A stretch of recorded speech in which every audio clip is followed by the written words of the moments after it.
The church in Copper Ridge felt heavy with the scent of old wood and the weight of 100 staring eyes. Eleanor Wade stood at the altar in a borrowed dress, 2 sizes too large, its lace yellowed with time. Her hands were clenched white around a bouquet of wilted prairie roses. She counted the floorboards, 12 between her and the door, and wondered if she could run. She couldn't. The pews were packed. Every soul in town had come to watch Eleanor Wade become Eleanor Hartwell. Some pitied her. Most judged her. All of them whispered. Clayton Hartwell waited, tall, broad-shouldered, and the wealthiest rancher in 3 counties. His hat was in his hands, his face unreadable. When she finally dared to look at him, she expected to see cruelty, but found only a deep, unshakable stillness. The minister's voice droned on. Eleanor barely heard. Her father wasn't there. He couldn't bear to watch what his desperation had led him to. The bank had threatened to take their home. A stranger had offered salvation. He would pay the debt in full if Eleanor married Clayton Hartwell. Her father had wept, then agreed. She hadn't been asked. "Do you, Eleanor May Wade, take this man to be your lawfully wedded husband?" Her throat closed. The room leaned in. "I do," she whispered, her voice cracking. The minister turned. "And do you, Clayton James Hartwell?" "I will." Not "I do." The unexpected words sent a murmur rolling through the pews like distant thunder. Eleanor glanced at him, startled. His jaw was set, his gaze forward. "I now pronounce you man and wife." The words fell like a heavy door closing. Clayton turned and offered her his arm. She stared at this stranger who now held her future in his hands. After a breathless moment, she took it. His grip wasn't possessive, just steady. He helped her into his wagon without a word, his movements precise and distant. She flinched when his hand brushed her elbow. He noticed and stepped back immediately. "Name's Clayton," he said quietly, gathering the reins. "Reckon you know that already." She nodded, mute. "You all right, Miss Wade?" "It's Mrs. Hartwell now," she said, the words tasting like ash. He was quiet for a long moment, guiding the horses toward the foothills. "Only if you want it to be," he finally said. The Hartwell Ranch was a promise she didn't trust. A 2-story home of timber and stone, warm smoke curling from its chimney. It was bigger than any house she had ever known. "I'll show you inside," Clayton said. She followed him into a front room warmed by a stone fireplace. The air smelled of wood smoke and coffee. "Kitchen's through there," he said. "Pantry stocked. Silas, my ranch hand, goes to town on Wednesdays if you need anything." He led her upstairs to a room with a 4-poster bed and a window facing east. Then he pointed to a lock on the inside of the door. "Use it if you need to. I won't knock unless you ask me to. You understand?" "Yes," she whispered. He left, pulling the door shut behind him. Eleanor crossed the room and turned the lock, hearing it click home. She didn't cry. She just sat on the edge of the bed, listening to the quiet house. Downstairs, Clayton ate alone, a second plate set across from him, untouched. Later, he wrapped biscuits in a clean cloth and left them outside her door without a word. Days passed in careful silence. Eleanor moved through the house like a ghost. They crossed paths twice, and both times he nodded and stepped aside, giving her space. On the 4th morning, she found him at the kitchen table, a ledger open before him. "Morning," he said. "Morning." She poured herself coffee, her hands shaking slightly, and sat across from him. "Why?" The word escaped before she could stop it. "Why did you agree to marry me?" He set his pen down. "A man named Garrett came to me, said he had a marriage contract, told me you were from a good family fallen on hard times. I thought, I'm alone here. The house is too big for one man. I thought it would be good to have someone." "You didn't know I had no choice." His face changed. Surprise flickered, then a quiet anger. "No," he said, his voice low. "I didn't know that." She told him everything: the drought, the debts, the foreclosure, her father's tears. "And you came," Clayton said. "Where else was I supposed to go?"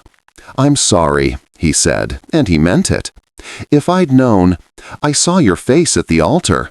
I understood then, but it was too late to stop it without shaming you further." He met her eyes. "I meant what I said. You're my wife, but that doesn't mean I own you." A turning point came in town. As they stepped down from the wagon, Eleanor felt the stares. A drunk cowboy leaned against a post. "Well, if it ain't the new Mrs. Hartwell," he drawled. "How's married life treatin' ya?" Eleanor froze. Clayton moved, not fast, but with a quiet power that made the air go still. He stepped between her and the man. "You got something to say?" Clayton's voice was dangerously quiet. "You say it to me." The man's grin vanished. "Didn't mean nothing by it." "Then don't say nothing." In the wagon ride home, Eleanor was stiff. "I'm sorry," she whispered, "for the gossip, the way they look at you." "They can look all they want," he said. "It doesn't change what's true." "And what's true?" "That you're here, that you're safe. That's all that matters." One night, Eleanor found Clayton on the porch, a creased photograph in his hand. He handed it to her without a word. It was a woman with kind eyes, holding a tiny bundle. "Mary," he said, "my wife. She and our son died in childbirth 5 years ago." His voice was steady but distant. "I married you because I was tired of being alone, but not to replace her. No one could." "Do you still love her?" "Every day," he said, looking at her. "But grief doesn't mean you stop living. You're a good man, Clayton Hartwell." He gave a soft, sad smile. "Town might disagree. Town doesn't know you. And you do?" She considered it. "I'm starting to." The final test came at a church social. The women's welcome was sharp and false. The banker's wife, Mrs. Dalton, leaned in with a vicious smile. "Tell us, Eleanor, dear, how does it feel to be bought?" Eleanor stood, her chair scraping in the silence. "My father was desperate. Your husbands would have let us starve. Clayton Hartwell gave me a choice. That's more than any of you ever offered."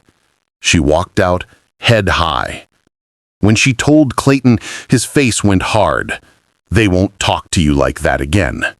"What are you going to do?" "Something I should have done from the start." He took her hand, his grip warm and solid. "Trust me." The following Sunday, the whole town was in church. Before the sermon, Clayton stood and walked to the front. "Most of you know Eleanor came to me through an arrangement," he began, his voice clear. "Some of you think I bought her. You're wrong." He held up a document. "What I bought was her father's debt. What I gave Eleanor was a way out." He unfolded the paper. "This is the deed to the northern quarter of my ranch, 200 acres.